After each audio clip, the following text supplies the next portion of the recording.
C'est devant la Cour constitutionnelle et la nation congolaise qu'a eu lieu la passation du pouvoir entre le président sortant Joseph Kabila et le président élu Félix Tshisekedi qui, au cours de la même cérémonie, a prêté serment devant Dieu et les hommes ce jeudi 24 janvier 2019.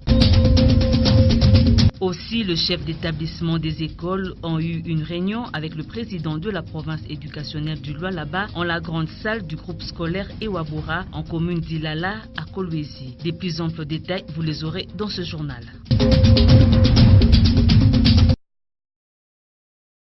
Mesdames, Messieurs, merci de vous joindre à nous. Félix Tshisekedi a prêté serment ce jeudi 24 janvier 2019 devant les juges de la Cour constitutionnelle et la nation tout entière au cours de la cérémonie de passation de pouvoir organisée au Palais de la Nation à Kinshasa. Naomi Banza nous en parle. Moi, Tshisekedi Tshilombo Félix Antoine, élu président de la République démocratique du Congo. Je jure solennellement devant Dieu et la nation d'observer et de défendre la Constitution et les lois de la République, de maintenir son indépendance et l'intégrité de son territoire, de sauvegarder l'unité nationale, de ne me laisser guider que par l'intérêt général et le respect des droits de la personne humaine, de consacrer toutes mes forces à la promotion du bien commun et de la paix, de remplir loyalement et en fidèle serviteur du peuple les hautes fonctions qui me sont confiées. Par cet acte, le nouveau président élu de la République démocratique du Congo s'est engagé à respecter la Constitution, à ne se laisser guider que par l'intérêt général de la nation et à remplir loyalement les fonctions qui lui sont confiées. À 55 ans, Félix Tshisekedi devient officiellement le 5e président de l'histoire de la République démocratique du Congo. Il remplace ainsi Joseph Kabila Kabange qui pendant 18 ans a dirigé le pays. Lors de son message à la nation mercredi 23 janvier 2019, le chef de l'État sortant, Joseph Kabila, a félicité le nouveau président élu Félix Tshisekedi, à qui il a promis sa disponibilité en cas de besoin. Joseph Kabila a invité ensuite tous les Congolais à soutenir Félix Tshisekedi. Tarsis Monga. Je vous invite à le soutenir massivement, comme vous m'avez accompagné et soutenu tout au long des 18 dernières années. Cet appel s'adresse particulièrement à notre jeunesse, avenir du pays.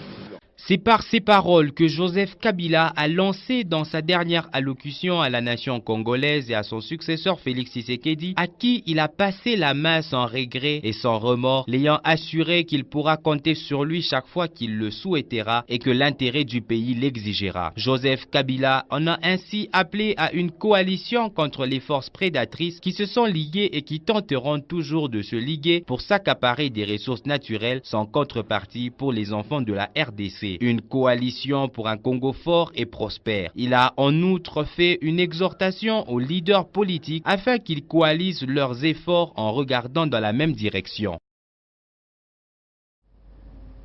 Autre chose dans ce journal, il s'est tenu dans la matinée de ce jeudi 24 janvier en la grande salle du groupe scolaire Ewabura en commune d'Ilala, un entretien avec les chefs d'établissement des écoles du Lualaba portant sur les nouvelles dispositions prises par le gouvernement provincial en vue d'améliorer les systèmes éducatifs. Raphaël Oblondy. Ils sont tout ouïs. Ce sont les directeurs des écoles maternelles, primaires et préfets des études secondaires. Ils viennent s'enquérir de nouvelles dispositions du gouvernement pour le bon fonctionnement de leurs établissements. C'est vrai, c'était une grande réunion, je dirais même la première, pour pouvoir regrouper un grand nombre de tous nos chefs d'établissement qui sont dans la ville des collèges. Et notre réunion avait quelques communications qui concernaient les groupes scolaires Ewabura. dans le groupe scolaire Ewabora, nous avons la salle informatique, nous avons la piscine, nous avons la salle de musique. Alors, toutes ces salles doivent être opérationnelles. Et ces salles ne concernent pas seulement les élèves du groupe scolaire Ewabora, mais les élèves de toute la ville de Kolwezi. Et nous avons aussi l'infirmerie. Cette infirmerie doit administrer les premiers soins à tous nos élèves qui tomberont malades au niveau de toutes les écoles de la ville de Kolwezi. Une remise de l'eau de manuel au chef d'établissement a clôturé ses assises.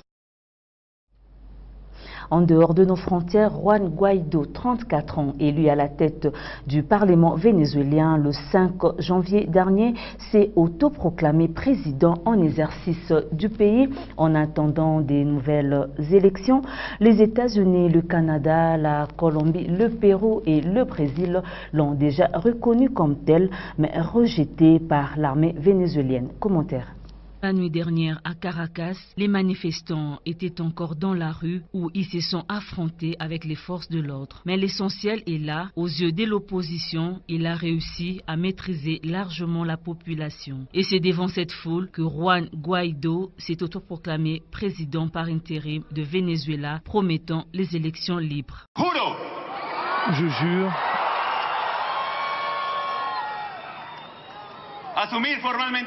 d'assumer formellement les compétences de l'exécutif national comme président en exercice du Venezuela. Il a le soutien de la population. Mon pays, mon peuple, les Vénézuéliens descendent dans la rue pour défendre le seul président du Venezuela, Juan Guaido. Je pense qu'il en sera capable et plus encore, nous devons simplement lui faire confiance. Qualifié du dictateur par l'opposition, le président contesté Nicolás Maduro a bien l'intention de rester en place et y bénéficie toujours du soutien de l'armée et d'une partie de la population. Nous sommes la jeunesse bolivarienne, la jeunesse chaviste, la jeunesse du Venezuela qui accompagne le processus bolivarien, processus qui est dirigé par le camarade Nicolás Maduro. Je suis ici pour montrer au président Maduro et à tous les Vénézuéliens que nous devons soutenir ce processus. Dans ce contexte politique incertain, les commerces, les écoles, les institutions sont restés fermés depuis le mercredi 23 janvier 2019. Parlons sport avant de clore ce journal.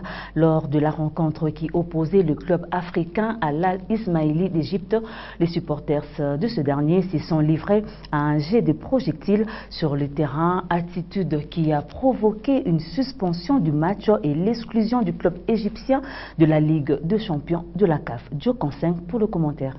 Dans ces 84 minutes de jeu, que l'arbitre camerounais Néant Aliam décide de la fin du match qui opposait les clubs africains à celui de Al Ismaili SC en raison des jets de projectiles des supporters du club égyptien mécontents des résultats médiocres de leur équipe en championnat et en Ligue de champions. Et les clubs encaissent une exclusion de la Ligue de champions par la CAF. Après l'exclusion, ces deux résultats face au TP Mazembe et au club africain ne seront plus pris en compte. Du coup, le groupe C ne jouera plus qu'avec 3 équipes dont le SC Constantine, le TP Mazembe et le club africain. Quant au compteur du tout-puissant Mazembe et du club africain, ils seront remis à 0, alors que le SC Constantine prend une sérieuse option pour la qualification au prochain tour.